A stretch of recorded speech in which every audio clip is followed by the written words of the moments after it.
Hi everyone, I'm Aaron. And I'm Jake.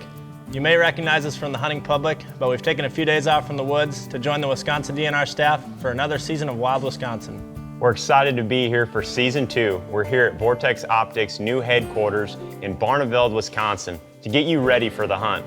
So in this first segment, we'll share why we hunt, how easy or challenging it can be, why Wisconsin is a premier hunting destination, and why it's important to pass on these traditions to others. And today, Aaron will be talking with Brett Owsley. Brett is a Wildlife Management Supervisor for the Wisconsin DNR, as well as a lifelong hunter.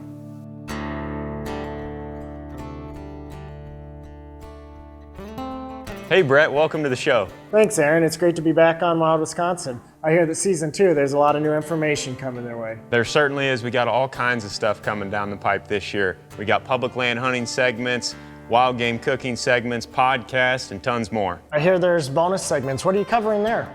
Oh, we're gonna show you guys how to find public land to hunt, how to look at a big piece of public land and figure out maybe where the deer are gonna be, where the hunters are gonna be, so that you can make the most of your time out in the field. Because I would say that some of the most important things that a hunter can do before they find success is before they're even out in the woods or out in the tree, before the season even opens, by sighting in your firearm, sighting in your bow, and then getting a good overview scouting before the hunting season comes up. Because if you're just stepping out into that piece of property on opening day, your chances of having luck are diminished quite a bit. So as a lifelong hunter, I'm always interested in hearing why other people get into hunting. So how about you? What got you started?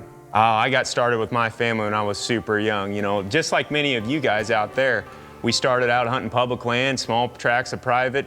It was really that social experience with all those other hunters that drew me to it, and how much fun you could have in the woods. Yeah, I think one of the things that you talk to most hunters, it's that social experience.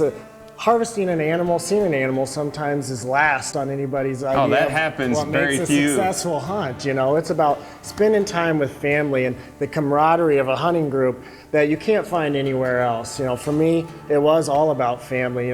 Very few times do you all get together as one cohesive group to spend time together, and largely it was the hunting season. And so that's really what makes it special, and that time with friends and family, you can't find it anywhere else. Yeah, and on Wild Wisconsin this year, we're trying to create more stories just like yours. One of my favorites is how to help people find places to hunt. Yeah, when I was a kid growing up, I had a farm right there. I stepped out of my back door and went hunting. That's just what you did. It's changed a lot. Absolutely. Now it's not like that anymore. Absolutely. That's not the case. And from what you're explaining, this show is really to help target that to where from pre-season all the way to the end of the season to where you're getting ready to cook the animal that you just harvested, if you're lucky enough. We can show you A to Z. Absolutely. And the great thing with Wisconsin is there's tons of opportunity here. Yeah, Wisconsin is an extremely diverse state. And what you see in southern Wisconsin, which is where I live and hunt, is quite a bit different than in northern Wisconsin. But the one thing that really remains stable is that there's a lot of deer. Wisconsin is really well known for having trophy animals, trophy bucks, but quite frankly, there's plenty of opportunities just to get outside, see a few deer, and hopefully harvest one. So a lot of great opportunity here. Again, 7 million acres of public land here in Wisconsin. So there's really no reason why people can't get out and enjoy the outdoors. This year's going to be fantastic. We're changing the way we do things here at DNR. Tons of information all at the palm of your hand. So stay tuned for another great season of Wild Wisconsin. So as you can see, no matter your skill level, there's always something more to learn. That's the beauty of hunting. Be sure to check out the DNR Off the Record podcast and some of the bonus segments that we'll be shooting in the field. And be sure to watch the next segment of Wild Wisconsin and get an early look at this year's season forecast.